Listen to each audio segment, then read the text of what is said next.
ഇനിയിപ്പോൾ ഞാനൊരു മുസ്ലിം ആയതുകൊണ്ടാണോ എന്നോട് ഇത്രത്തോളം ഒരു ഇത് വന്നത് എനിക്കല്ല. അവിടെ ഞാൻ മാത്രമല്ല, എനിക്കറിയാവുന്ന ഒരുപാട് മുസ്ലിം സുഹൃത്തുക്കളോട് ഒരുങ്ങി വന്നിട്ടുള്ളവരുണ്ട്. അവിടെ ശരിക്കും പറയുന്നത് പുരുഷന്മാരാണ് വിളക്കെടുക്കേണ്ടത്, സ്ത്രീകളല്ല, അല്ലെങ്കിൽ സ്ത്രീ ആയിക്കൊണ്ടിരിക്കുന്ന വ്യക്തികളല്ല, സ്ത്രീ ആവാൻ പോകുന്ന ആൾക്കാരല്ല അവിടെ വിളക്കെടുക്കേണ്ടത്. അവിടെ പുരുഷന്മാരാണ് വിളക്കെടുക്കേണ്ടത്. ഞാൻ പുരുഷനാവാൻ ആഗ്രഹിക്കുന്ന ആളല്ല. അപ്പോൾ ഞാൻ അത് വിളക്കെടുക്കുമ്പോൾ ഞാൻ അത് ദൈവത്തിനോട് കാണിക്കുന്ന ഒരു നീതികേട് പോലെ എനിക്ക് എൻ്റെ മനസ്സിൽ അങ്ങനെ വിചാരിച്ചു. ഒരു ട്രാൻസ് അനുഭവിക്കുന്ന പ്രശ്നങ്ങളല്ലേ ഇതെല്ലാം? ഞാനിങ്ങനെ ആയതുകൊണ്ടാണ് എന്നെ കുറ്റപ്പെടുത്തുന്നത്. പൂർണ്ണതയുള്ള സ്ത്രീയാണ് എന്നുണ്ടെങ്കിൽ ഒരിക്കലും എന്നെ കുറ്റപ്പെടുത്തുന്ന ആൾക്കാരുണ്ടാവില്ലല്ലോ. ഞാൻ ഇങ്ങനെയാണ്, അല്ലെങ്കിൽ ഞാൻ ഈ സോഷ്യൽ മീഡിയയിൽ ഇങ്ങനെ നിൽക്കുന്ന വ്യക്തി ആയതുകൊണ്ടാണ് എന്നെ താറടിക്കുന്നത്. നാദ്രയുടെ ഒരു സ്റ്റേറ്റ്മെന്റ് ഭയങ്കര വൈറലായിരുന്നു. എനിക്കറിയില്ല അത് എന്താ നാദ്ര അങ്ങനെ പറഞ്ഞേ. ചിലപ്പോൾ സ്ക്രീൻ സ്പേസ് കിട്ടാത്തതുകൊണ്ട് ചിലർക്ക് ഫ്രസ്ട്രേഷൻ കൊണ്ട് പറയുന്നതായിരിക്കാം ഒരു പക്ഷേ. ട്രാൻസ് കമ്മ്യൂണിറ്റിയിൽ തന്നെ ജാസിക്ക് ശത്രുക്കളുണ്ടോ? തീർച്ചയായിട്ടും ഉണ്ട്. എന്തുകൊണ്ടാണ് അങ്ങനെ ശത്രുക്കൾ വരാൻ? പൊതുവെ ട്രാൻസ് കമ്മ്യൂണിറ്റിയിലുള്ള ഒരു പ്രശ്നം എന്ന് പറയുന്നത്, ഒരാൾ വളരുന്നത് അല്ലെങ്കിൽ ഒരാൾ കയറി വരുന്നത് ഇഷ്ടപ്പെടാത്ത വ്യക്തികളുണ്ട്. അനന്യയുടെ കേസ് ഞാൻ പറയാം. അനന്യയ്ക്ക് സർജറിയിൽ ചെറിയൊരു പിഴവുണ്ടായിരുന്നു. 24 hours സാനിറ്ററി നാപ്കിൻ വെച്ചിട്ടായിരുന്നു അവൾ നടന്നിട്ടുണ്ടായിരുന്നത്. ബെസ്റ്റ് ഫ്രണ്ട്, നല്ല ഫ്രണ്ടായിരുന്നു. എനിക്കറിയില്ല എന്തിനാണ് അവൾ ആ ഒരു തോട്ടിലേക്ക് പോയതെന്ന് എനിക്കറിയില്ല. ഇപ്പോഴും ഞാൻ അത് വിശ്വസിക്കുന്നില്ല. അനന്യ ഒരിക്കലും സൂയിസൈഡ് ചെയ്യില്ല എന്ന് ഞാൻ വിചാരിക്കുന്നുണ്ട്. വാട്സാപ്പ് വഴി ഇംഗ്ലീഷ് പഠിക്കാൻ ഇംഗ്ലീഷ് കഫേ ഉള്ളപ്പോൾ ഇംഗ്ലീഷ് ഒരു വിഷയമേ അല്ല. English cafe presents you the perfect English. English cafe, we present you the perfect English.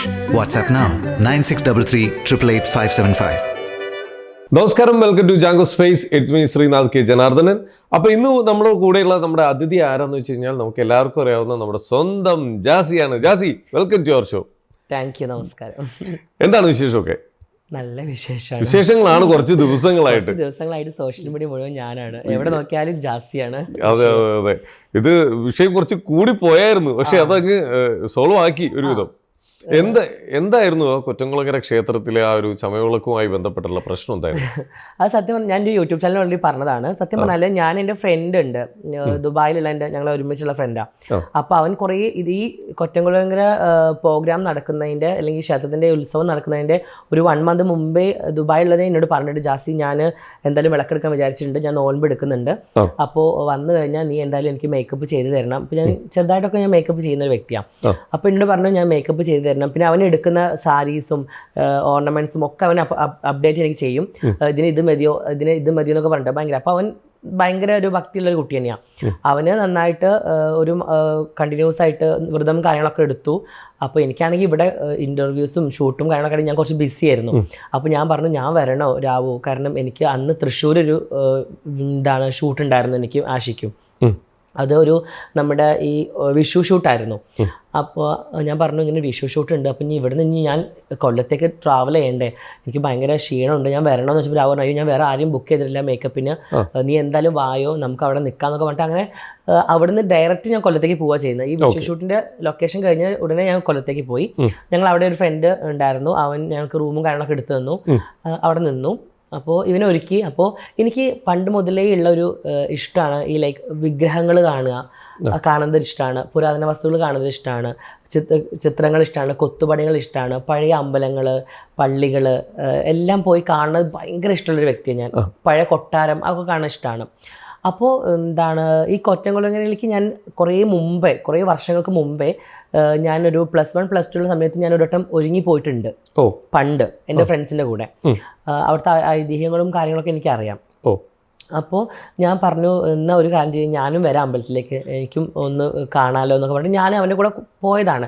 ഞാൻ വിളക്കെടുക്കാൻ പോയ വ്യക്തിയല്ല. കാരണം ഇപ്പം ഞാൻ ഓൾറെഡി എനിക്കറിയാം, ഞാൻ അവിടെ പുരുഷന്മാരാണ് വിളക്കെടുക്കേണ്ടത്.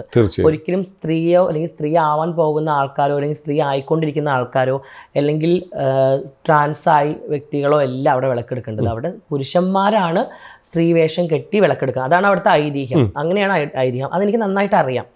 അപ്പോൾ ഞാൻ പറഞ്ഞു ഓക്കെ എന്നാൽ ഞാനും വരാമെന്ന് പറഞ്ഞിട്ട് ഇവന് ഓൾറെഡി ഞാൻ മേക്കപ്പ് ചെയ്ത് കൊടുത്തു.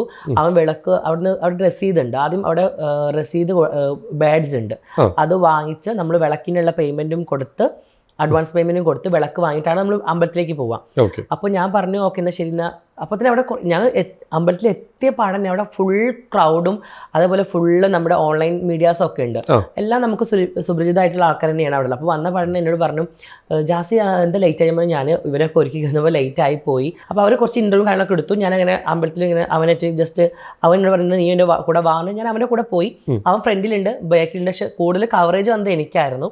അപ്പോൾ അവനെ ഇതാക്കി. അത് കഴിഞ്ഞിട്ട് ലാസ്റ്റ് ഞാൻ പറഞ്ഞു ഇനി ലാസ്റ്റ് പ്രദക്ഷിണം നീ പോയിട്ട് ചെയ്തിട്ട് വായോ, ഞാൻ വരുന്നില്ല, ഞാൻ ഇവിടെ നിൽക്കാം. കാരണം 3 വട്ടം അമ്പലം പ്രദക്ഷിണം ചെയ്യണം. അപ്പോൾ 2 വട്ടം കഴിഞ്ഞപ്പോൾ ഞാൻ പറഞ്ഞു ഞാൻ ഇവിടെ നിൽക്കാം, നീ പോയിട്ട് വന്നിട്ട് അവൻ അപ്പോൾ വിളക്ക് എടുത്ത് അങ്ങ് പോയതാണ്. അപ്പോൾ ഞാൻ ജസ്റ്റ് അവിടെ നിൽക്കുമ്പോഴാണ് കമ്മിറ്റിക്കാരൻ വരുന്നത്. ഇതെന്താ വിളക്ക് എവിടെയെന്ന് ചോദിച്ചു. അവന് വിളക്കോ മനസ്സിലായില്ല. അല്ല വിളക്കെടുക്കാൻ വന്നു. ഞാൻ ഇല്ല ഞാൻ വിളക്കെടുക്കാൻ വന്നതല്ല. പിന്നെ ഇതിങ്ങനെ ഒരുങ്ങി വന്നിരിക്കുന്നത്. അപ്പോൾ അവിടെ പ്രശ്നം നമ്മൾ ഒരുങ്ങി വന്നതാണ്. അല്ലെങ്കിൽ അപ്പോൾ ഞാൻ പറഞ്ഞു ഞാൻ പൊതുവെ എല്ലാ ഒരു ജാസി എന്ന് പറഞ്ഞ വ്യക്തിയുടെ ഒരു ഐഡൻറ്റിറ്റി പറയുന്നത് ഞാൻ എവിടെ പോകുമ്പോഴും ഞാൻ നന്നായിട്ട് ഒരുങ്ങി നല്ല ഡ്രസ്സ് ഇട്ട് പോകുന്നതാണ് എനിക്ക് പേഴ്സണലി കംഫർട്ടും ഇഷ്ടം. അപ്പോൾ അന്നും അവിടെ അതേപോലെ ഞാൻ ധാവണി എടുത്തിട്ടാണ് പോയത്. കാരണം എനിക്ക് വിഷു ഷൂട്ടിന് സെയിം കോസ്റ്റ്യൂമിന് ഇനിയിപ്പോൾ ഫോട്ടോസ് ഇറങ്ങുമ്പോൾ നിങ്ങൾക്ക് മനസ്സിലാവും ആ സെയിം കോസ്റ്റ്യൂമിൽ തന്നെയാണ് ഞാൻ അമ്പലത്തിലേക്ക് പോകുന്നത്. എന്നോട് ചോദിച്ചു വിളക്ക് എവിടെ? വിളക്കില്ല, ഞാൻ ഒരുങ്ങി. അപ്പോൾ നിങ്ങൾ ഒരുങ്ങി വന്നിട്ട് എന്തിനാ? അപ്പോൾ ഒരുങ്ങി ഞാൻ എൻ്റെ ഫ്രണ്ട് അവിടെ ഫ്രണ്ടിനെ വിളിക്കുമ്പോൾ അവൻ പ്രശ്നം ചെയ്യാൻ വേണ്ടി വിളക്ക് എവിടെ? വിളക്ക് എനിക്ക് ആൾക്കാർ കൂടി ഞാൻ പറയുന്നത് ഇവർക്ക് മനസ്സിലാവുന്നില്ല. അപ്പോൾ ഓൾറെഡി ഞാൻ പറയുന്നുണ്ട് അവൻ അവിടെ പോയിരിക്കുകയാണ്. അപ്പോൾ ഓൺലൈൻ മീഡിയത്തെ ആൾക്കാർ പറയുന്നുണ്ട് എല്ലാ ആ കുട്ടി ഇങ്ങനെ സ്ത്രീ ആയിക്കൊണ്ടിരിക്കുന്ന വ്യക്തിയാണ്, ട്രീറ്റ്മെൻ്റ് ഉള്ള വ്യക്തിയാണ്, വിളക്കെടുക്കാൻ പറ്റില്ല. അതും ഞാൻ പറയുന്നുണ്ട് അവിടെ. എന്നിട്ട് ഇവർ ഓൺലൈനിൽ മീഡിയക്കാർ കാണിച്ചു കൊടുക്കുക, അവർ എടുത്ത വീഡിയോസ് കാണിച്ചു കൊടുക്കുക, ഇയാളെ കൂടെ വന്നത്, ഇയാളാണ് വിളക്കെടുത്തത് എന്ന് പറഞ്ഞപ്പോഴാണ് അവർക്ക് ഓക്കെ ആയത്. എന്നിട്ടും അവർ ചോദിക്കുകയാണ് വിളക്ക് എവിടെയെന്ന്. എനിക്കാണെങ്കിൽ ആകെ ഒരു എന്താ പറഞ്ഞിട്ട് അവർക്ക് മനസ്സിലാവണമില്ല. അങ്ങനെ പിന്നെ അപ്പോൾ അതിന് വേറെ ബാക്കിൽ നിന്ന് കുറച്ച് ആൾക്കാർ വന്ന് സപ്പോർട്ട് ചെയ്ത് പറഞ്ഞു. പിന്നെ കമ്മിറ്റിക്കാർക്ക് മനസ്സിലായി. അപ്പോൾ കമ്മിറ്റി പറഞ്ഞു ഓക്കെ നിങ്ങൾ എനിക്കറിയാം. പക്ഷേ ഞാൻ ഈ ഒരു ചാനലിൽ പറയാൻ ആഗ്രഹിക്കുകയാണ്, വളരെ മോശപ്പെട്ട അനുഭവമാണ് കൊറ്റൻകുളങ്ങര ക്ഷേത്രത്തിൽ വിളക്കെടുക്കാൻ പോകുന്ന എന്നെ പോലെ തന്നെ ചിലർക്ക് എന്നെ പോലെ തന്നെ എൻ്റെ ഫ്രണ്ട്സുകൾക്ക്. അപ്പോൾ ഞാൻ ഓൾറെഡി എന്നോടൊരു അമ്പലത്തേക്ക് പുറത്തേക്ക് പോകുമെന്ന് പറഞ്ഞിട്ട് ഈ പോയപ്പോൾ എന്നോട് അവിടെ നിന്ന് വേറെ എൻ്റെ കമ്മ്യൂണിറ്റി വിട്ട് 2-3 പേര് പറയാണ് ഞങ്ങൾ ഇതേപോലെ അവിടുന്ന് ഓടിച്ചതാണ്, വിളക്കെടുക്കാൻ പറ്റില്ല. ഞങ്ങളും പറഞ്ഞു തൊഴാൻ വേണ്ടി വന്നതാണ്, സമ്മതിക്കുന്നില്ല, വിളക്കെടുത്തവരെ മാത്രം തൊഴാൻ സമ്മതിക്കുന്നുണ്ട്, അവരെ പുറത്തേക്ക് ആക്കിയതാണെന്ന് അവരെന്നോട് പറഞ്ഞു. അപ്പോൾ ക്ഷേത്രത്തിലെ അന്നത്തെ കമ്മിറ്റിക്കാർ കാണിച്ചത് വളരെ മോശപ്പെട്ട ഒരു കാര്യം. അത് എനിക്ക് എടുത്ത് പറയണമെന്ന് തോന്നി. കാരണം എനിക്ക് ഭയങ്കര ഒരു മോശം അനുഭവമാണ്. ഇതുമായി ബന്ധപ്പെട്ട് അവരെ പിന്നെ കോണ്ടാക്ട് ചെയ്യോ? കഴിഞ്ഞിട്ട് ഈ പരിപാടി കഴിഞ്ഞിട്ട് ഈ വീഡിയോ അങ്ങ് വൈറലായല്ലോ. വൈറലായ ഇത് ഫസ്റ്റ് ഡേ ആണ് വൈറലായത്. സെക്കൻഡ് ഡേ ഞാൻ വേറെ കോസ്റ്റ്യൂമിലാണ് പോയത്. അപ്പോൾ സെക്കൻഡ് ഡേ ഞാൻ പോയ സമയത്ത് ഈ എന്നെ പിടിച്ച് നിർത്തിയ കമ്മിറ്റിക്കാരവിടെ ഉണ്ട്. അപ്പോഴും ഞാൻ വന്നപ്പോഴും എൻ്റെ കൂടെ ബാക്കിൽ കുറേ ഓൺലൈൻ ചാനൽക്കാരൊക്കെ വന്ന് ഇൻ്റർവ്യൂ ഒക്കെ എടുത്ത് അവരിങ്ങനെ പോകുന്ന സമയത്ത് എന്നോട് പറഞ്ഞു അയ്യോ മാഡം ഇന്നലെ ഭയങ്കര സീനായിട്ട് ഞാൻ വീട്ടിൽ പോയപ്പോഴാണ് പറയുന്നത് വൈഫൊക്കെ ഭയങ്കരമായിട്ട് ചീത്ത പറഞ്ഞു എന്നെ. എനിക്ക് അങ്ങനെ അറിയില്ലായിരുന്നു, വൈഫൊക്കെ മാഡത്തിന് ഭയങ്കര ഇഷ്ടം. എന്നാലും ഞങ്ങൾ ഫേമസ് ആയല്ലോ അല്ലേ, ഞങ്ങൾ ഭയങ്കര വൈറലായല്ലോ അല്ലേ എന്നാണ് അവർ പറയുന്നത്. അപ്പോൾ ഞാൻ അവർക്ക് പറഞ്ഞ് മനസ്സിലാക്കി കൊടുത്ത കാര്യങ്ങൾ. അപ്പോൾ അവർ പറഞ്ഞു ഓക്കെ കുറച്ച് കമ്മിറ്റിക്കാർ ഓക്കെയാണ്. പക്ഷെ കുറച്ച് ഏജ്ഡ് ആയിട്ടുള്ള ആൾക്കാർ ഭയങ്കര ഷൗട്ടിലാണ് സംസാരിക്കുന്നത്. പുറത്തു പോ, അവിടെ ചെരുപ്പിടരുത്, അവിടെ ചെരുപ്പിടാൻ പാടില്ല, ചെരുപ്പ് പുറത്ത് വെച്ച് അങ്ങനെയൊക്കെ പറഞ്ഞിട്ട് ഞങ്ങൾക്കറിയാം. കാരണം ഞങ്ങൾ തലേദിവസം പോയ ആൾക്കാരാണ് എവിടെയാണ് ചെരുപ്പ് വെക്കുന്നത് ഞങ്ങൾക്കറിയാം. പക്ഷെ കയറുമ്പോഴേ പറയാണ് അതെന്തോ ഒരു വൈരാഗ്യമുള്ള പോലെയൊക്കെ അവർ കാണിക്കുന്നത് പോലെ എനിക്ക് ഫീൽ ചെയ്തു. ഭയങ്കര മീൻസ് നമ്മൾക്ക് കുറച്ച് ഓൺലൈൻകാർ വന്ന് നമ്മൾ കവറേജ് എടുക്കുമ്പോൾ തന്നെ അവരും പുറത്താക്കുക, മീഡിയക്കാരും പുറത്താക്കി. മീഡിയക്കാർ എല്ലാവരും ഇവിടെ നിൽക്കണം, നിങ്ങളല്ലേ പറഞ്ഞത് പുറത്ത് പോകാൻ ഭയങ്കര ഒരു ഇതായിട്ടാണ് എനിക്ക് ഫീൽ ചെയ്തത്. അത് ഒരു അവിടുത്തെ ഒരു കമ്മിറ്റിക്കാരൻ അന്ന് തന്നെ ഒരു ബൈറ്റ് കൊടുത്തിരുന്നില്ല. അവർ പറഞ്ഞത് ഇത് ശരിക്കും ഇവിടെ ആണുങ്ങളാണ് ഇതിന് പെൻവേഷം കെട്ടി ഇതെടുക്കുന്നത്. ഇപ്പൊ ജാസി ഇപ്പോൾ ഒരു പൂർണ്ണമായി ഒരു സ്ത്രീയിലേക്ക് ഞാൻ എന്ന് പറഞ്ഞാൽ എനിക്ക് എല്ലാ മതക്കാരെയും ഞാൻ റെസ്പെക്ട് ചെയ്യുന്ന വ്യക്തിയാണ്. ഈവൻ ഹിന്ദു മതമായാലും മുസ്ലിം മതമായാലും ക്രിസ്ത്യൻ മതം എല്ലാവരും ഞാൻ എനിക്ക് എല്ലാ രീതിയിലുള്ള ആൾക്കാരും ഫ്രണ്ട്സ് ഉണ്ട്. അപ്പോൾ അവിടെ ശരിക്കും പറയുന്നത് പുരുഷന്മാരാണ് വിളക്കെടുക്കേണ്ടത്, സ്ത്രീകളല്ല, അല്ലെങ്കിൽ സ്ത്രീ ആയിക്കൊണ്ടിരിക്കുന്ന വ്യക്തികളല്ല, സ്ത്രീ ആവാൻ പോകുന്ന ആൾക്കാരല്ല അവിടെ വിളക്കെടുക്കേണ്ടത്, അവിടെ പുരുഷന്മാരാണ് വിളക്കെടുക്കേണ്ടത്. അപ്പോൾ ഞാൻ എന്ന് പറഞ്ഞ വ്യക്തി ഞാൻ പുരുഷനാവാൻ ആഗ്രഹിക്കുന്ന ആളല്ല. ഞാൻ എൻ്റെ പുരുഷൻ എന്നുള്ള ഈ ഒരു ഇതിൽ നിന്ന് സ്ത്രീ ആവാൻ ആഗ്രഹിച്ച് സ്ത്രീയിലേക്ക് മാറ്റം വന്ന് ഹോർമോണും കഴിച്ച് ട്രീറ്റ്മെൻറ്റ് കഴിച്ച് എനിക്ക് എൻ്റെ ബോഡിയിൽ ഫിസിക്കലി മാറ്റങ്ങൾ ചേഞ്ച് ആയിക്കൊണ്ടിരിക്കുന്ന വ്യക്തിയാണ് ഞാൻ. അപ്പോൾ ഞാൻ അത് വിളക്കെടുക്കുമ്പോൾ ഞാനത് ദൈവത്തിനോട് കാണിക്കുന്നൊരു നീതികേട് പോലെ എനിക്ക് എൻ്റെ മനസ്സിൽ അങ്ങനെ വിചാരിച്ചത് ഞാൻ. അതുകൊണ്ടാണ് ഞാൻ വിളക്കെടുക്കുക. പക്ഷെ ഞാൻ ഫസ്റ്റ് ഡേ ആദ്യം കുറേ വർഷങ്ങൾക്ക് മുമ്പ് ഞാൻ ഒരു വട്ടം വിളക്കെടുത്തിട്ടുണ്ട്. ആ സമയത്ത് എനിക്ക് എൻ്റെ +2 എക്സാമിനോ അല്ലെങ്കിൽ 10th എനിക്കറിയില്ല, അതെന്തോ പാസ്സാവണം, മാർക്ക് വേണം എന്ന് വിചാരിച്ചിട്ടാണ് ഞാൻ അന്ന് വിളക്കെടുത്തത്. ആ സമയത്ത് എനിക്ക് അറിയില്ല എന്താണ് ഏതാണെന്നുള്ളത്. പിന്നെയാണല്ലോ ഇപ്പോഴാണ് എനിക്ക് കുറച്ചുകൂടെ ആ അമ്പലത്തിനെ കുറിച്ച് മനസ്സിലാകുന്നത്. അവിടെ പുരുഷന്മാരാണ് വിളക്കുന്നത്. അതിൻ്റെ ഐതിഹ്യങ്ങളൊക്കെ ഞാൻ പിന്നെ യൂട്യൂബിലൊക്കെ നോക്കിയപ്പോഴാണ് എനിക്ക് മനസ്സിലായത് ഇങ്ങനെയൊക്കെയാണ് അതിൻ്റെ ഐതിഹ്യങ്ങൾ എന്നൊക്കെ പറഞ്ഞത്. ഇത് അവിടെ തീർന്ന പ്രശ്നം പിന്നെ എങ്ങനെയാണ് ഒരു വർഗീയപരമായിട്ടുള്ള ഒരു പ്രശ്നത്തിലേക്ക് കടന്നത്? എനിക്ക് യൂട്യൂബിൽ കുറേ ആൾക്കാർ എന്നെ സപ്പോർട്ട് ചെയ്തിട്ടാണ് സംസാരിച്ചത്. പക്ഷെ എല്ലാത്തിനും ഒരു നന്മയും പിന്മയും ഉള്ളതുപോലെ കുറേ ആൾക്കാർ എന്നെ താറടിക്കാൻ വേണ്ടിയിട്ട് അല്ലെങ്കിൽ എൻ്റെ ഉയർച്ചയിൽ അസൂയപ്പെടുന്ന ആൾക്കാരോ അല്ലെങ്കിൽ എന്നെ ഇഷ്ടമില്ലാത്ത ആൾക്കാരോ അറിയില്ല, അവരത് വർഗീയമായിട്ട്, അതായത് ജാസി അവിടെ ബീഫ് കഴിച്ചിട്ടാണ് വന്നത്, അല്ലെങ്കിൽ ജാസി അന്ന് നോമ്പിന് ഞാൻ അന്ന് എനിക്ക് വ്രതം ഉണ്ടായിരുന്നു. എൻ്റെ വ്രതം അവിടെ 2 മണിക്കാണ് എത്തിയത്, പുലർച്ചെ 2 മണിക്ക് എത്തിയത്. എൻ്റെ വ്രതം എല്ലാം കഴിഞ്ഞിട്ടാണ് ഞാൻ അവിടെ, അത് വളരെ വ്യക്തമായിട്ട് രാവണ്ണും അറിയാം, എൻ്റെ കൂടെ വന്ന ആ ഫ്രണ്ടിനും അറിയാം, ആഷിക്കും അറിയാം. ആഷിക്കും എനിക്ക് നോമ്പുണ്ടായിരുന്നു. ഞങ്ങൾ കൂടെ ഉണ്ടായിരുന്ന ഫ്രണ്ട്സുകളും ഉണ്ടായിരുന്നു മുസ്ലിംസ്, അവരും മുസ്ലിംസ് തന്നെയാണ്, അവർക്കും നോമ്പുണ്ടായിരുന്നു. അവൻ്റെ വീട്ടിൽ നിന്ന് നോമ്പ് അറിഞ്ഞിട്ടാണ് പിന്നെ ഞങ്ങൾ രാവണ്ണ ഒരുക്കിയിട്ട് ഞങ്ങൾ അങ്ങോട്ട്, എൻ്റെ ഫ്രണ്ടിനെ ഒരുക്കിയിട്ട് ഞങ്ങൾ അങ്ങോട്ട് അമ്പലത്തിലേക്ക് പോകുന്നത്. അപ്പോൾ ഞാൻ പൊതുവെ ബീഫ് കഴിക്കാത്ത വ്യക്തിയാണ്, കഴിച്ചിരുന്നു പണ്ട്, ഇപ്പം ബീഫ് കഴിക്കാറില്ല. അപ്പോൾ അയാളെ പേര് പറയാൻ ഉദ്ദേശിക്കുന്നില്ല, കാരണം അയാളെക്കുറിച്ച് എനിക്ക് പറയാനേ അറിയില്ല. കാരണം എൻ്റെ വീഡിയോ വെച്ച് അല്ലെങ്കിൽ എന്നെ വിറ്റ് എൻ്റെ പച്ചമാംസം കഴിച്ചിട്ട് റീച്ച് ഉണ്ടാക്കിയിട്ട് ജീവിക്കുന്ന ഒരു വ്യക്തിയാണ്. അയാളെക്കുറിച്ച് പറയാൻ ആഗ്രഹിക്കുന്നില്ല. അയാളാണ് ഇത് വർഗീയമായിട്ട് എടുക്കുന്നത്. അയാൾ പറയുന്നത് ജാസി അന്ന് നോമ്പ് നോച്ചിട്ട് പത്തിരിയും ബീഫും കഴിച്ചിട്ട് അമ്പലത്തിൽ കയറുമ്പോൾ, ഒരു അമ്പലത്തിൽ കയറുമ്പോൾ അങ്ങനെ ചെയ്യാൻ പാടുണ്ടോ, അവിടെ വ്രതം എടുത്ത് വരുന്ന ആൾക്കാരുണ്ട്, അങ്ങനെയൊക്കെ അയാൾ ഭയങ്കര വർഗീയമായിട്ട് അത് അങ്ങ് കൊണ്ടുപോകും, ഭയങ്കര വർഗീയമായിട്ട് കൊണ്ടുപോയി. പിന്നെ അതിൻ്റെ എന്നെ സെക്കൻഡിൽ ഈ ഫസ്റ്റ് ഡേ ഈ ഒരു പ്രശ്നം, സെക്കൻഡ് ഡേ വേറൊരു പ്രശ്നം ഉണ്ടായിരുന്നു. ഞാനൊരാളോട് ഇങ്ങനെ ഷൗട്ട് ചെയ്യുന്ന ഒരു പ്രശ്നം. അത് ഷൗട്ട് ചെയ്തതല്ല, കാരണം ഞാൻ ഓൾറെഡി അന്ന് ഭയങ്കര വെയിറ്റ് ഉള്ളൊരു ലെഹങ്ക ഇട്ടുണ്ടായിരുന്നു. ഇയാൾ എനിക്ക് അമ്പലത്തിന്റെ എൻട്രൻസ് മുതൽ ഞാൻ നടക്കുന്ന വഴി വരെ ഇയാൾ എൻ്റെ പിറകിൽ വരുന്നുണ്ട്. ഒരു വയസ്സായി, തമിഴനാണ്, മലയാളിയല്ല. ഫോട്ടോ എടുക്കണം. അപ്പോൾ ഞാൻ ആശി കുറേ 2-3 ഫോട്ടോ എടുത്ത് കൊടുത്തു അയാൾക്ക്, ഈവൻ കുറേ ഫോട്ടോ എടുത്ത് കൊടുത്തു. പക്ഷെ അയാൾ വീണ്ടും വരാൻ എൻ്റെ ഡ്രസ്സിൽ തട്ടുമ്പോൾ ഞാൻ പുറകിലേക്ക് വീഴാൻ പോവാണ്. അപ്പോൾ ഞാൻ പറയുന്നുണ്ട്, ഏട്ടാ ഒന്ന് ഫ്രണ്ടിലേക്ക് നടക്കുക. അപ്പോൾ അയാൾ ഇല്ലമ്മ പറഞ്ഞ ഞങ്ങൾ പൊക്കോ. പിന്നെയും ഞാൻ പോകുമ്പോൾ വീണ്ടും അയാൾ വന്നിട്ട് ദേഹത്ത് മുട്ടുക. അങ്ങനെ എനിക്ക് പേഴ്സണലി ഇഷ്ടപ്പെടാത്തതുകൊണ്ടാണ് ഞാൻ അവിടെ ഷൗട്ട് ചെയ്തത്.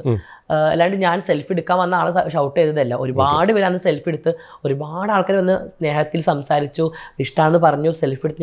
ഞാൻ എല്ലാവർക്കും സെൽഫി, അവർ അവിടെ നിന്നിട്ട് ഇങ്ങനെ സെൽഫി എടുക്കണമെന്ന് ഒരു ആഗ്രഹം പ്രകടിപ്പിക്കുമ്പോൾ തന്നെ ഞാൻ പോയിട്ട് പറയും ഫോട്ടോ എടുക്കണമെന്ന് പറഞ്ഞ് ഞാൻ അങ്ങോട്ട് ചെന്ന് ഫോട്ടോ എടുക്കുന്ന വ്യക്തി ഞാൻ. അല്ലാണ്ട് ഞാൻ ഒരിക്കലും ഒരു അഹങ്കാരം കാണിച്ചില്ല. അത് ഒരിക്കലും ഇവിടെ പറയണം തോന്നി. വീഡിയോയിൽ അത് വ്യക്തമായി കാണുന്നുണ്ടായിരുന്നു. അയാൾ ദേഹത്തെ തട്ടിയപ്പോഴാണ് ഞാൻ ഷൗട്ട് ആക്കിയത്. അങ്ങനെ അതുവരെ ഞാൻ ഡ്രസ്സിൽ ഒക്കെ വലിച്ചപ്പോൾ ഞാൻ ഒന്നും പറഞ്ഞിട്ടുണ്ടായിരുന്നില്ല. ദേഹത്തെ തൊട്ടപ്പോഴാണ് ഞാൻ ഷൗട്ട് ചെയ്തത്.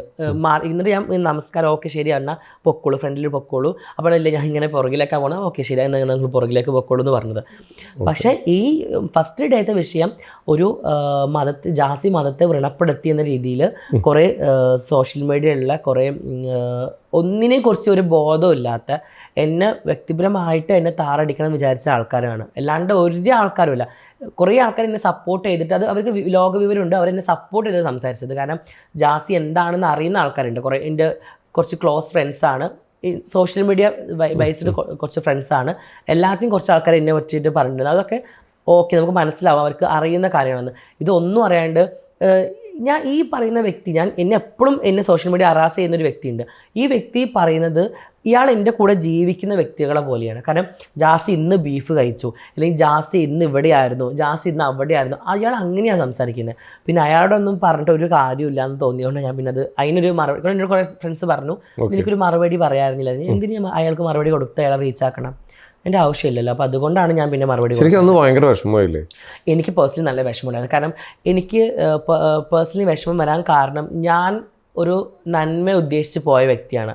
എൻ്റെ ഒരു ഞാൻ അവിടെ ദൈവത്തിന് മുമ്പിൽ പ്രാർത്ഥിച്ചതൊക്കെ ഓൾറെഡി അവിടെ നിന്ന് എന്നോട് ഈ ആൾക്കാർ പറയുന്നത് ജാസി ഒന്നിങ്ങനെ പ്രാർത്ഥിക്കുന്ന പോലെ ചെയ്യോ. എൻ്റെ ഫ്രണ്ടിൽ വിഗ്രഹങ്ങളോ അല്ലെങ്കിൽ എൻ്റെ ഫ്രണ്ടിൽ അമ്പലമോ ടെമ്പിളോ ഒന്നുമില്ല. ഞാൻ പ്രാർത്ഥിക്കുന്നത് അത് അവരെ കട്ടിങ് ചെയ്തിട്ടിട്ട ഒരു വീഡിയോ ആണ്. ഞാൻ പ്രാർത്ഥിക്കുന്നത് ഇപ്പുറത്തെ ഓപ്പോസിറ്റ് സൈഡിൽ ഒരു ഹാലാണ്. ആ ഹാലിലാണെന്ന് ഞാൻ ജസ്റ്റ് ഇങ്ങനെ പ്രാർത്ഥിച്ച് ഇങ്ങനെ ആക്കുന്നു. അത് അവർ ക്യാപ്ഷൻ ചെയ്യുന്നു. പിന്നെ അവരത് എഡിറ്റ് ചെയ്ത് വരുമ്പോൾ അത് അവരങ്ങനെ ആക്കിയതാണ്. എനിക്കറിയാം ഞാൻ പക്ഷെ എനിക്ക് കാണണം എന്ന് ആഗ്രഹം ഉണ്ടായിരുന്ന വ്യക്തിയാണ് ഞാൻ. നല്ല റെഡിക്ക് കണ്ടു. എൻ്റെ ഒരു മനസ്സിലൊരു ആഗ്രഹം ഉണ്ടായിരുന്നു. അത് ഞാൻ അവിടെ പറയുകയും ചെയ്തു. ഞാൻ പോകുന്നു. അത്രയേ ഉള്ളൂ. ജാസി, ശരിക്കും പറഞ്ഞാൽ നമ്മളെല്ലാവരും ഒരു ആശ്വാസത്തിന് വിളിക്കുന്ന അമ്പലം ആയിക്കോട്ടെ, പള്ളി ആയിക്കോട്ടെ, ഒരു ആരാധനാലയം, അവിടം തൊട്ട് പല സൈഡിൽ നിന്ന് ഇതേപോലെ വിഷമം നേരിടേണ്ടി വന്നിട്ടില്ലേ? ഒരുപാട്. അത് ശരിക്കും നമ്മളിപ്പോൾ തെരഞ്ഞെടുത്തേക്കുന്ന ഈ ഒരു കമ്മ്യൂണിറ്റിയിലേക്ക് മാറുന്നതിന്റെ ഭാഗമായിട്ട് ഒരു ട്രാൻസ് അനുഭവിക്കുന്ന പ്രശ്നങ്ങളല്ലേ ഇതെല്ലാം? തീർച്ചയായിട്ടും. ഞാനിങ്ങനെ ആയതുകൊണ്ടാണ് എന്നെ കുറ്റപ്പെടുത്തുന്നത്. ഇപ്പോൾ ഈവൻ ഞാനൊരു പൂർണ്ണതയുള്ള സ്ത്രീയാണ് എന്നുണ്ടെങ്കിൽ ഒരിക്കലും എന്നെ കുറ്റപ്പെടുത്തുന്ന ആൾക്കാരുണ്ടാവില്ലല്ലോ. ഞാനിങ്ങനെയാണ്, അല്ലെങ്കിൽ ഞാൻ ഈ സോഷ്യൽ മീഡിയയിൽ ഇങ്ങനെ നിൽക്കുന്ന വ്യക്തി ആയതുകൊണ്ടാണ് എന്നെ താറടിക്കുന്നത്.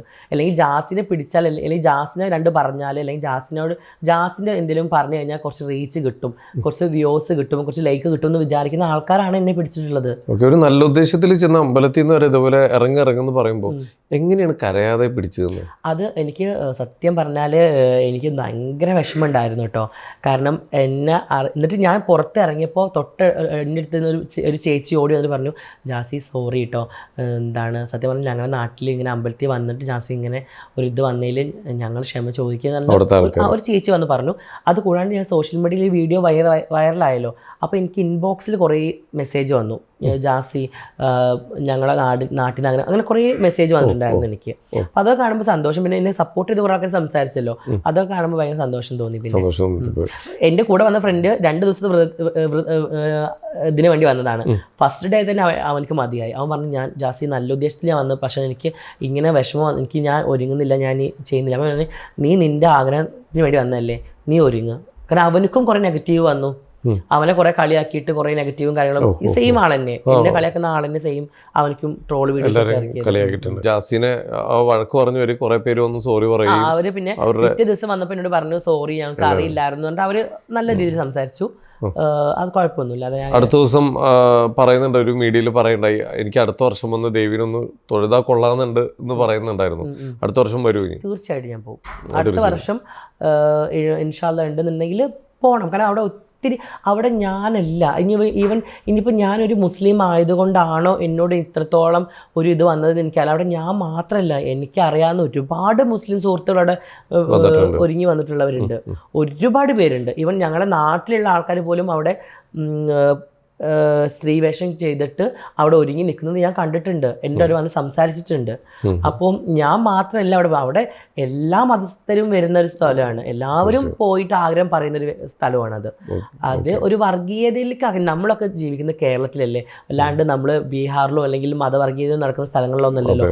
നമ്മൾ കേരളം എന്ന് പറയുന്നത് കൃഷ്ണ ജയന്തിക്ക് സ്വന്തം മക്കളെ, മുസ്ലിം കുട്ടികളെ കൃഷ്ണനെ വേഷം കെട്ടിട്ട് കൈ പിടിച്ചു കൊണ്ടുപോകുന്ന, അബായിട്ട് കൊണ്ടുപോകുന്ന ഫോട്ടോസ് വളരെ വൈറലായ ഒരു നാടാണ്.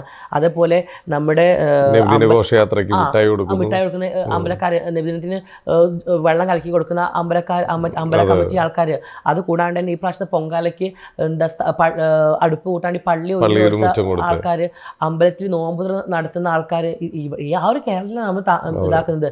ഇത് പല ആൾക്കാരും മതം എന്നുള്ള ഭ്രാന്ത് കയറിയിട്ട് അത് വർഗീയമായിട്ട് എടുക്കുകയാണ്. മതം എല്ലാം ഒന്നാണ്. ദൈവങ്ങൾ പിന്നെ നമ്മൾ വിശ്വസിക്കുന്ന ദൈവം, ഇപ്പം ഞാൻ മുസ്ലിമാണ്, എനിക്ക് എൻ്റെ മുസ്ലിം പടച്ചറബ്, എൻ്റെ ഈമാന് എൻ്റെ പടച്ചറബ് ഞാൻ അതിൽ ഉറക്കെ പിടിക്കുന്നു. എന്ന് വെച്ച് ഞാൻ ഹിന്ദുസിൻ്റെ ഒരു അമ്പലത്തിൽ കയറി എൻ്റെ ഈമാൻ തകർന്നു പോകുന്നില്ല. അല്ലെങ്കിൽ ഞാൻ നാളെ ക്രിസ്ത്യൻ പള്ളിയിൽ പോയിട്ട് അവിടെ പോയി കണ്ടാൽ ഈമാൻ പോകുന്നില്ല. ഒരു ഫ്ലഡ് വന്നാൽ തീരാവുന്നുള്ളൂ. അത്രയേ ഉള്ളൂ. ഒരു മിനിറ്റ്, ഒറ്റ കാര്യം പറ്റേ. ഇപ്പോൾ ഒരു പാർട്ടിൽ വന്നു, ആ സമയത്ത് എവിടെ പോയി ഹിന്ദു, എവിടെ പോയി മുസ്ലിം, എവിടെ പോയി ക്രിസ്ത്യൻസ്? എല്ലാവരും ഒരു കുരലിൻ്റെ ഉള്ളിലല്ലേ കിടന്നത്, ഒരു ബിൽഡിങ്ങിൻ്റെ ഉള്ളിൽ തന്നെ അല്ലേ പായ വെച്ച് കിടന്നത്? അവിടെ മതം ഉണ്ടായിരുന്നോ? അവിടെ വർഗീയത ഉണ്ടായിരുന്നോ? അല്ലെങ്കിൽ അവിടെ തൊട്ടുതീണ്ടിലുണ്ടായിരുന്നോ? ഒന്നും ഉണ്ടായിരുന്നില്ലല്ലോ. ഈ പ്രശ്നവുമായി ബന്ധപ്പെട്ട് നാദ്രയുടെ ഒരു സ്റ്റേറ്റ്മെന്റ് ഭയങ്കര വൈറലായിരുന്നു. അതെന്തായിരുന്നു? അത് എനിക്ക് അറിയില്ല. ചിലപ്പോൾ എന്നെ സംബന്ധിച്ചിടത്തോളം ഞാൻ അപ്പോൾ തന്നെ ക്ലിയർ ചെയ്ത വ്യക്തി, ഞാൻ അപ്പോൾ തന്നെ നാദിറിനെ വിളിച്ച് ക്ലിയർ ചെയ്തു. അപ്പോൾ നാദിർ പറഞ്ഞു, എല്ലാ ജാസി നിന്നെ ഉദ്ദേശിച്ചല്ല ഞാൻ പറഞ്ഞത്, ഞാൻ അവിടെ വന്ന വേറെ കുറേ ആൾക്കാരെ ഉദ്ദേശിച്ചാണ് പറഞ്ഞത് എന്നാണ് പറഞ്ഞത്. ഞാൻ വിളിച്ച് നാദിറിനെ ചോദിച്ചപ്പോൾ എനിക്കറിയില്ല അത് എന്താ നാദിർ അങ്ങനെ പറഞ്ഞേ. ചിലപ്പോൾ നല്ല സുഹൃത്തുക്കളാണ്, വീട്ടിൽ വരാറുണ്ട്, നല്ല സുഹൃത്തുക്കളാണ്, കോണ്ടാക്ട് എപ്പോഴും ഉള്ള വ്യക്തികളാണ്. പക്ഷെ ആ പറഞ്ഞതിൽ ഫുൾ കമൻസ് വന്നത് എനിക്കായി. കാരണം അവിടെ അന്ന് എനിക്ക് തോന്നുന്നു കുറേ ആൾക്കാരുടെ വീഡിയോസ് വൈറലായിട്ടുണ്ട്. ഈവൻ ഞാനാണെങ്കിലും പിന്നെ വേറെ കുറേ കുട്ടികളെ വീഡിയോസ് ഓൾറെഡി ചെറിയൊരു 7ാം ക്ലാസ്സിലെ കുട്ടിയുടെ ഒക്കെ ഭയങ്കര വൈറലായിരുന്നു. അവിടെ നമ്മളൊന്നും ഒന്നുമില്ല, അവിടെ ഓരോരുത്തരൊക്കെ ഒരുങ്ങി വരുന്നത് കാണാൻ നമുക്ക് അസൂയ തോന്നും. അത്രയും ഭംഗിയാണ് അവരിടുന്ന കോസ്റ്റ്യൂം, ജ്വല്ലറീസ് ആണെങ്കിലും മേക്കപ്പ് ആണെങ്കിലും. ഞാൻ സത്യം പറഞ്ഞാൽ ഈ കൊറ്റംകുളങ്ങര എന്ന് പറയുമ്പോൾ എൻ്റെ മൈൻഡിൽ എന്താണെന്നറിയോ, ഓരോ വർഷം ഇവരിടുന്ന ഈ കോസ്റ്റ്യൂമിൻ്റെ ചേഞ്ച്, മേക്കപ്പിനുള്ള ചേഞ്ച്, ആ കണ്ണിൻ്റെ makeup, I makeup, lip makeup, ഇവരുടെ ഫേസ് മേക്കപ്പിൻ്റെ ചേഞ്ചുകൾ നമുക്ക് നന്നായിട്ട് പഠിക്കാൻ പറ്റും. ഒരുപാട് മേക്കപ്പ് ആർട്ടിസ്റ്റുകൾ വരുന്നൊരു സ്ഥലമാണത്. ഈ ഓരോ മേക്കപ്പ് ആർട്ടിസ്റ്റുകളുടെയും ഓരോ കാര്യങ്ങൾ നമുക്ക് എടുത്ത് കാണാൻ പറ്റുന്നൊരു അടിപൊളി. പണ്ടൊക്കെ നമ്മൾ റാമ്പിലൊക്കെ മോഡൽസ് നടത്തുമ്പോൾ നമുക്ക് അതേപോലെയാണ് അവിടെ നമുക്ക് നേരിട്ട് നമുക്ക് കാണാൻ പറ്റും. ഒന്നാമത് അതും കൂടി ഉണ്ട്, ഞാൻ അതും കൂടി ഒന്ന് ഫീച്ചേഴ്സ് ചെയ്യാനും കൂടിയാണ് ഞാൻ അവിടെ പോകുന്നത്. ഓക്കെ, അപ്പൊ അത് കഴിഞ്ഞ് പിന്നെ ഈ നാദറയുടെ ഇഷ്യൂ അതൊക്കെയായിരുന്നു പിന്നെ കുറച്ച് നാളത്തേക്കുള്ള സംസാരം ഉണ്ടായിരുന്നത്. ചിലപ്പോൾ സ്ക്രീൻ പ്ലേസ് കിട്ടാത്തതുകൊണ്ട് ചില ആൾക്കൊക്കെ ഫ്രസ്ട്രേഷൻ കൊണ്ട് പറയുന്നതായിരിക്കാം ഒരു പക്ഷേ, എനിക്കറിയില്ല. ഇപ്പോൾ ജാസി ഇൻസ്റ്റ തുറന്നാൽ ജാസി, ടിക്ടോക്ക് തുറന്നാൽ ജാസി, യൂട്യൂബ് തുറന്നാൽ ജാസി, എല്ലാ മീഡിയയിലും ജാസി ജാസി ജാസി എന്നുള്ള പേര് കേൾക്കുമ്പോൾ ചില ആൾക്കാർക്ക് ഫ്രസ്ട്രേഷൻ ആയിട്ട് ചിലപ്പോൾ ഈ പറയുന്ന സ്റ്റേറ്റ്മെൻറ്റുകളായിരിക്കാം, അല്ലെങ്കിൽ ഫ്രസ്ട്രേഷൻ ആയിട്ട് ചില ആൾക്കാർ പറയുന്ന ചില കാര്യങ്ങളൊക്കെ ആയിരിക്കാം. ഇവൻ നാദറ മാത്രമല്ല, വേറെയും കുറേ ആൾക്കാർ ഈ ഒരു സ്റ്റേറ്റ്മെൻറ്റിനെ കുറിച്ച് കുറേ ആൾക്കാർ കുറേ വീഡിയോസ് ഇട്ടിട്ടുണ്ടായിരുന്നു, ഞാൻ കണ്ടിട്ടുണ്ടായിരുന്നു. ഒരു ഒറ്റ കാര്യം ചോദിക്കട്ടെ, ഈ ട്രാൻസ് നാദറ തന്നെയല്ല കേട്ടോ, നാദറ മാറ്റി വെച്ച് കഴിഞ്ഞാൽ ട്രാൻസ് കമ്മ്യൂണിറ്റിയിൽ തന്നെ ജാസിക്ക് ശത്രുക്കളുണ്ടോ? തീർച്ചയായിട്ടും ഉണ്ട്. എന്തുകൊണ്ടാണ് അങ്ങനെ ശത്രുക്കൾ? അതെനിക്കറിയില്ല. എനിക്ക് പേഴ്സണലി ട്രാൻസ് കമ്മ്യൂണിറ്റിയിൽ വളരെ ചുരുക്കം പേരെ അറിയുള്ളൂ, വളരെ ചുരുക്കം ഫ്രണ്ട്സും ഉള്ളൂ എനിക്ക്. പക്ഷേ പൊതുവെ ട്രാൻസ് കമ്മ്യൂണിറ്റിയിലുള്ള ഒരു പ്രശ്നം എന്ന് പറയുന്നത്, ഒരാൾ വളരുന്നത് അല്ലെങ്കിൽ ഒരാൾ കുറച്ചൊരു അപ്പിലേക്ക് കയറി വരുന്നത് ഇഷ്ടപ്പെടാത്ത വ്യക്തികളുണ്ട്, ഇപ്പോഴും ഉണ്ട്. അതേപോലെ കുറച്ച് ഇപ്പോൾ ട്രാൻസ് കമ്മ്യൂണിറ്റിയിലെ കുറച്ച് ആൾക്കാർക്ക് സൗന്ദര്യം കൂടുതലുള്ള വ്യക്തികൾ, അവരോട് കുറച്ച് ജലസ്, അല്ലെങ്കിൽ അവരെ ഒരു ഉയർച്ച കാണുമ്പോഴുള്ള ഒരു ഫ്രസ്ട്രേഷൻ, ഒരു ഭയങ്കര ടെൻഷൻ, അതൊക്കെ ഉള്ള ആൾക്കാർ ഇപ്പോഴും ട്രാൻസ് കമ്മ്യൂണിറ്റിയിൽ ഉണ്ട്. പണ്ട് ഞാനൊക്കെ ഈ ട്രാൻസ് ഏതാണെന്ന് അറിയുന്ന ഈ സമയത്ത് ഞങ്ങളൊക്കെ ഒരുപാട്, അനന്യ എൻ്റെ ബെസ്റ്റ് ക്ലോസ് ഫ്രണ്ട് മരണപ്പെട്ടു അനന്യ, അതുപോലെ ഞങ്ങൾ അന്നത്തെ കുറച്ച് ഗ്യാങ് ഓഫ് ഫ്രണ്ട്സ് ഉണ്ടായിരുന്നു, വളരെ ചുരുക്കം ഫ്രണ്ട്സ്. അന്ന് ഇത്രയും ഒരുപാട് ട്രാൻസ് ഒന്നും നമുക്ക് അറിയില്ല. അന്ന് ഞാൻ ഇവിടെ കൊച്ചി വന്ന സമയത്ത്, ഇവിടെ പഠിക്കാൻ വന്ന സമയത്ത് എനിക്കറിയുന്ന കുറച്ച് ട്രാൻസ് സുഹൃത്തുക്കളുണ്ട്. ആ സമയത്തൊന്നും ഒരാൾക്കും ഒരു അസൂയയോ കുശുമ്പോ അല്ലെങ്കിൽ മറ്റുള്ളവർ ഉയർന്നു വരുന്നതിലുള്ള ജലസോ ഒന്നും ഉണ്ടായിട്ടില്ല. ഒരാൾ ഉയർത്താൻ വേണ്ടി, ഇപ്പോൾ ഈവൻ അനന്യൊക്കെ ഞാൻ നന്നായിട്ട് വരാൻ വേണ്ടിയിട്ട് എന്നൊക്കെ എൻകറേജ് ചെയ്യാറുന്ന വ്യക്തിയായിരുന്നു. നീ ആ പെർഫോം ചെയ്യുക, നീ സ്റ്റേജിൽ കയറി, നീ ഫാഷൻ ഷോക്ക് പങ്കെടുക്കുക, അങ്ങനെയായിരുന്നു. ഒരുമിച്ച് ഞങ്ങൾ ഫുഡ് കഴിക്കാൻ പുറത്തു പോകും, ഒരുമിച്ച് ഒരു പാത്രത്തിൽ നിന്ന് ഫുഡ് കഴിക്കും, അങ്ങനെയൊക്കെയായിരുന്നു. ഇപ്പം അതല്ല. ഇപ്പോൾ ഒരു ട്രാൻസ് വളർന്നു വരുന്നത് ഒരാൾക്ക് കണ്ടുകൂടാ, അല്ലെങ്കിൽ വേറൊരാൾക്ക് ഒരു നല്ലൊരു പൊസിഷനിൽ കിട്ടിയാൽ അതൊരാൾക്ക് കണ്ടുകൂടാ, അങ്ങനെയൊക്കെയുള്ള ഒരു സിറ്റുവേഷൻ ഇപ്പോൾ ഞാൻ ഒരുപാട് കമ്മ്യൂണിറ്റിയിലേക്ക് ഒരുപാട് ആൾക്കാർ വന്നപ്പോൾ പലതരത്തിലുള്ള ആളുകളായി. ഞാൻ ഓൾറെഡി ദുബായിൽ നിന്ന് ഇപ്പോൾ കൊച്ചിയിലേക്ക് വന്നല്ലോ, ആ സമയത്ത് എനിക്ക് മനസ്സിലാക്കാൻ പറ്റിയൊരു കാര്യം അത്. ഈ ഒരു ചുരുങ്ങിയ നാളുകൊണ്ട് അതെ അങ്ങനെ ഉണ്ട്. ഓക്കെ, ഇപ്പൊ ഈ പറഞ്ഞ അനന്യയുടെ കാര്യം, അനന്യ മരണപ്പെട്ട ആ ഒരു ടൈം അനന്യ ബെസ്റ്റ് ഫ്രണ്ട് ആയിരുന്നു, നല്ല ഫ്രണ്ടായിരുന്നു. നമുക്ക് ഞാൻ എല്ലാ ഇൻ്റർവ്യൂവിലും ചിലപ്പോൾ അനന്യനെ കുറിച്ച് പറഞ്ഞിട്ടുണ്ടാവും. നമുക്ക് എന്തൊരു ഡൗട്ട് അല്ലെങ്കിൽ എന്തൊരു കാര്യങ്ങളും ഷെയർ ചെയ്യാൻ പറ്റുന്ന ഒരു ഫ്രണ്ടായിരുന്നു. ലൈഫ് ഭയങ്കര ബോൾഡായിട്ട് എടുത്ത ഒരു വ്യക്തിയായിരുന്നു അനന്യ. ആ അനന്യ സൂയിസൈഡ് ചെയ്തെന്ന് ഇപ്പോഴും സ്റ്റിൽ എനിക്ക് വിശ്വസിക്കാൻ പറ്റുന്നില്ല. കാരണം ഞാൻ കണ്ട അനന്യ അല്ലെങ്കിൽ എൻ്റെ ഫ്രണ്ട് അനന്യ ഒരിക്കലും സൂയിസൈഡ് ചെയ്യില്ല. അത് എനിക്കറിയില്ല എന്തിനാണ് അവൾ ആ ഒരു തോട്ടിലേക്ക് പോയതെന്ന് എനിക്കറിയില്ല. But she's A very bold, അത്രയും ബോൾഡായിട്ട് വ്യക്തി. നമുക്ക് എന്ത് ഡൗട്ടിനും ഒരു ആൻസർ ഉണ്ടായിരുന്നു അവളെ കയ്യിൽ. അത്രയും നല്ലൊരു, ഇപ്പോൾ ഈവൻ നമുക്ക് എന്തെങ്കിലും പ്രശ്നമായിട്ട് അനന്യയോട് കോണ്ടാക്ട് ചെയ്ത് സംസാരിച്ച് കഴിഞ്ഞാൽ നമ്മൾ ആ പ്രശ്നം ഒരു പ്രശ്നമല്ല, അതിനും അപ്പുറത്തേക്കുള്ള പ്രശ്നമുള്ള ആൾക്കാരുണ്ട്, അപ്പോൾ നീ എത്ര ഹാപ്പിയാണ്, നീ എത്ര ബോൾഡാണ് ജാസി, നീ ബോൾഡായിട്ട് നിൽക്കുന്നൊക്കെ പറഞ്ഞ് നമ്മൾ നന്നായിട്ട് അങ്ങ് എന്താ പറയുക അപ്പ് ചെയ്യുന്ന ഒരു വ്യക്തിയാണ് അനന്യ. അത് എനിക്ക് സ്റ്റിൽ ഇപ്പോഴും ഞാൻ അത് വിശ്വസിക്കുന്നില്ല. അനന്യ ഒരിക്കലും സൂയിസൈഡ് ചെയ്യില്ല എന്ന് ഞാൻ വിചാരിക്കുന്നത്.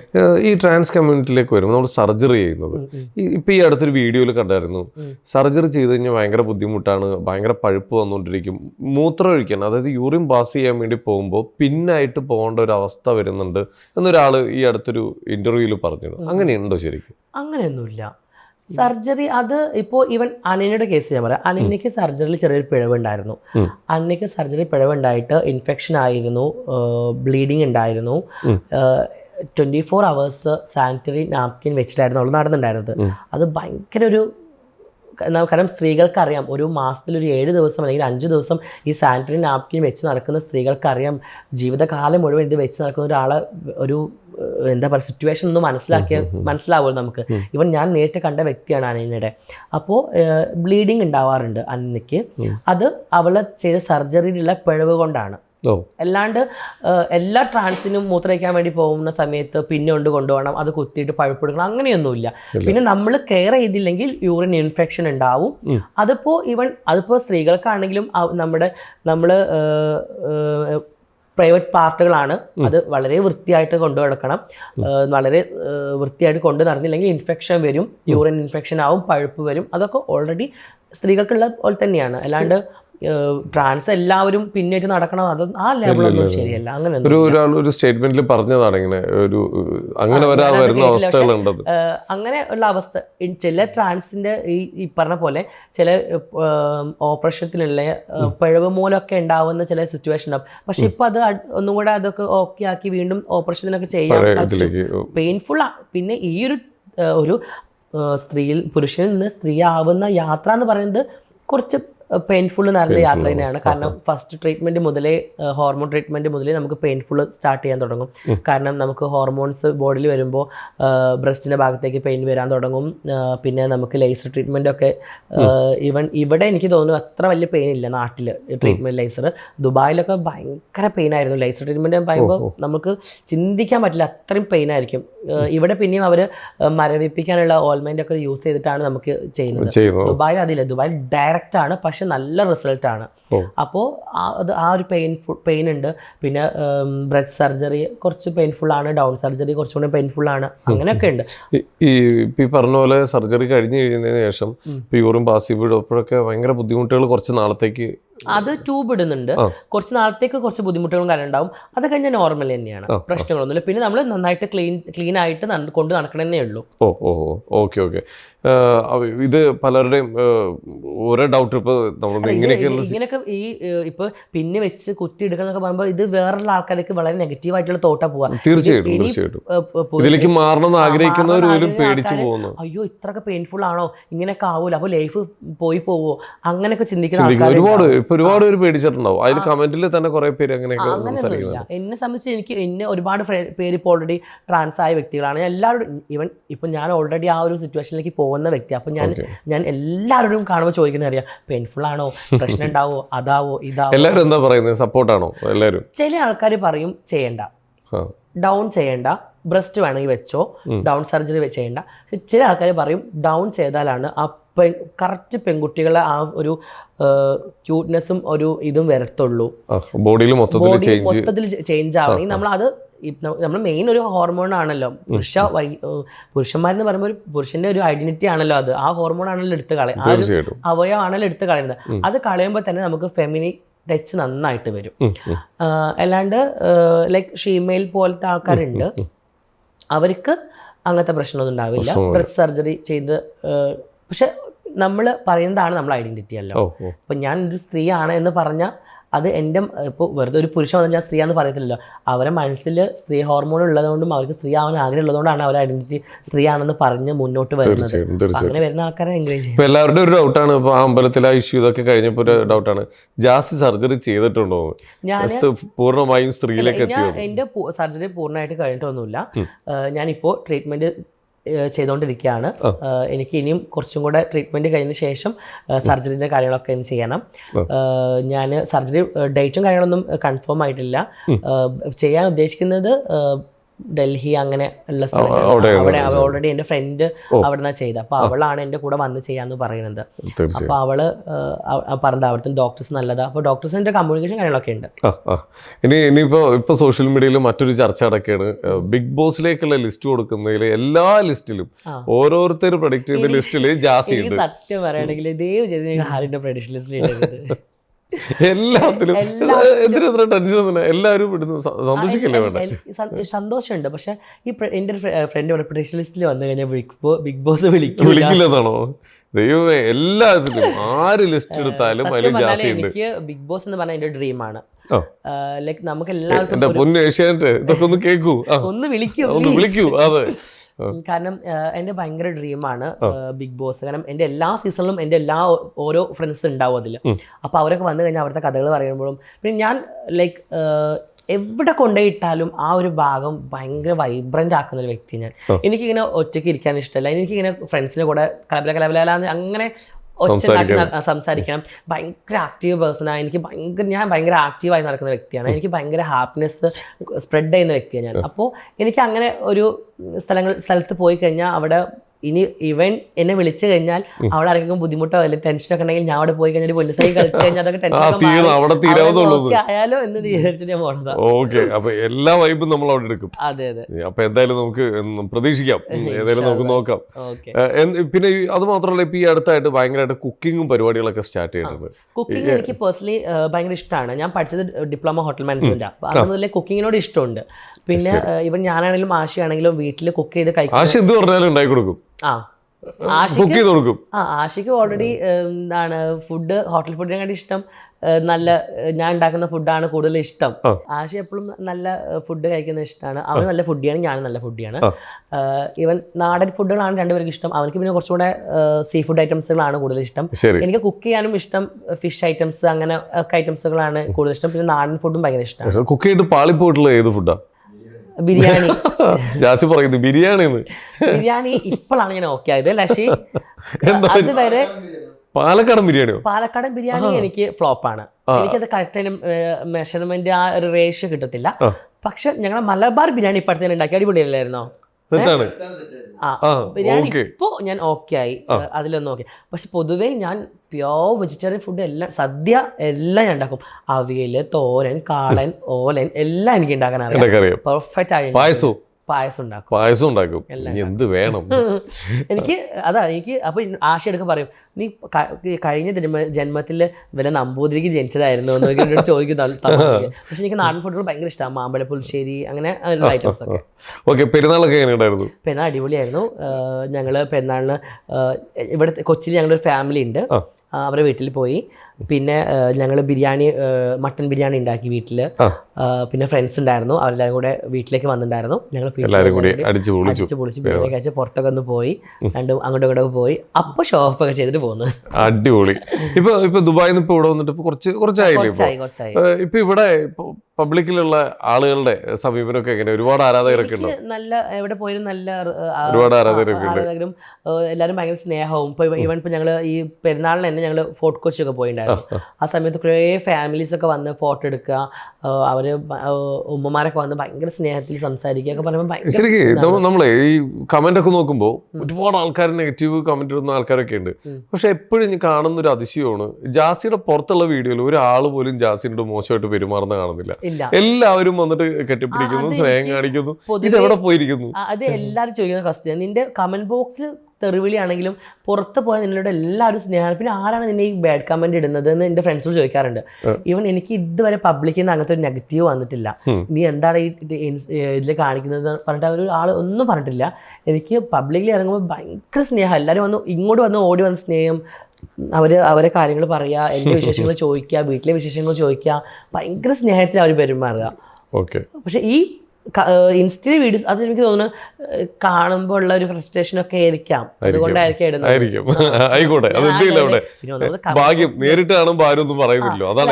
ബോക്സ്. ഒന്നാമത് എനിക്ക് കമന്റ് ഇടുന്ന ആൾക്കാർ എനിക്ക് കുറച്ച് കമന്റ്സ് മാത്രമേ ഞാൻ നോക്കുള്ളൂ. ബാഡ് കമന്റ്സ് ഞാൻ അങ്ങനെ പൊതുവേ നോക്കാറേ ഇല്ല, റിപ്ലൈയും കൊടുക്കാറില്ല. നമ്മൾ നല്ലത് മാത്രം ചിന്തിച്ച് നല്ലത് മാത്രം നോക്കി പോയാൽ മതി. ഓക്കെ, അപ്പൊ എന്തായാലും വളരെ വളരെ സന്തോഷം. എന്തായാലും ആഗ്രഹങ്ങളെല്ലാം നടക്കട്ടെ. ഇനി നമുക്ക് ബിഗ് ബോസിലും എല്ലാം കാണാൻ പറ്റട്ടെ. അതുപോലെ തന്നെ പാലക്കാടൻ ബിരിയാണി അതിന്റെ റെസിപ്പി ഒന്ന് ചോദിച്ചാറിന് അതൊന്ന് എന്തെങ്കിലും ഉണ്ടാക്കുമ്പോ പറയണോട്ടാ. ജാസി എന്നാ വെച്ചാൽ അക്ഷി ഒന്ന് പറയണം എന്താ ഉണ്ടാക്കണേ, ഒന്ന് ടേസ്റ്റ് ചെയ്യാൻ കൊള്ളാനുണ്ട്. ഓക്കെ, അപ്പൊ എന്തായാലും വളരെ വളരെ ഒറ്റ കാര്യം കൂടി മറന്നുപോയി. പലരും ചോദിക്കാൻ പറഞ്ഞൊരു ക്വസ്റ്റ്യൻ അന്ന് നമ്മുടെ ഇന്റർവ്യൂ കഴിഞ്ഞപ്പോൾ പലരും പറഞ്ഞ കണ്ണിൽ എന്തെങ്കിലും ചെയ്തിട്ടുണ്ടോന്ന്, കണ്ണ് ഏതെങ്കിലും തരത്തിലുള്ള സർജറി എന്തെങ്കിലും ഭംഗി കൂട്ടാൻ വേണ്ടി ഒന്നും ചെയ്തിട്ടില്ല. ഫേസിൽ ഒരു സർജറി ചെയ്തിട്ടില്ല, ചെയ്യാൻ താല്പര്യമില്ല. ഇനി ഇപ്പൊ പെണ്ണായി മാറിയാലും കുറെ ഫെമിനേഷൻ സർജറികൾ ഉണ്ടല്ലോ, ലൈക്ക് നോസ് ഒന്നുകൂടെ ഷാർപ്പാക്കുക, ലിപ്പ് ചെയ്യുക, താടി ചെയ്യാം, ഇതേപോലെ തന്നെയായിരിക്കും, മാറ്റൊന്നും വരത്തില്ല. താല്പര്യമില്ല എനിക്ക്. ഐ ആം കോൺഫിഡൻറ്റ് എൻ്റെ ഒരു ഭംഗിയിൽ എൻ്റെ കണ്ണ്, മൂക്ക്, ചുണ്ടെല്ലാം എനിക്ക് ദൈവം തന്നതിൽ ഞാൻ പെർഫെക്റ്റ് ഓക്കെ ആണ്. അതുകൊണ്ട് ഇനി വേറെ സർജറികൾ ചെയ്യാൻ എനിക്ക് ഒട്ടും താല്പര്യമില്ല. ഓക്കെ, അപ്പൊ എന്തായാലും സന്തോഷം. അപ്പൊ എന്തായാലും ഒരുപാട് ഉയരങ്ങളിലേക്ക് എത്തട്ടെ. എല്ലാവിധ ആശംസകളും നേരുന്നു. Thank you so much. ഇവിടെ വന്നതിൽ ഒരുപാട് സന്തോഷമുണ്ട്. Thank you so much. Okay.